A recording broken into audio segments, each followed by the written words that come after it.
Hello guys, I want to show you guys the new men's cotton linen shirt that I just received. First thing I want to show you is the shirt up close before I try to put it on. I really like the color and the simple design.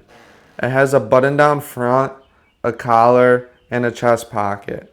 The fabric feels super soft and breathable, which is great for the warm weather in the summer. This shirt is made with cotton and linen blend, so it feels comfortable and doesn't feel heavy at all. It would be great for summer vacations, beach trips, backyard parties, or just everyday wear. One thing I really like about this shirt is that it comes in several different colors, so you could choose the one that fits your style the best. In this case, I took the light blue one.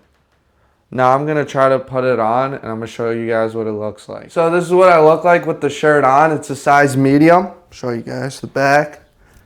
The front, you guys can see it's pretty true to size, which is really nice. And it's not too baggy or too tight. There's also a pocket right here. So you come in here.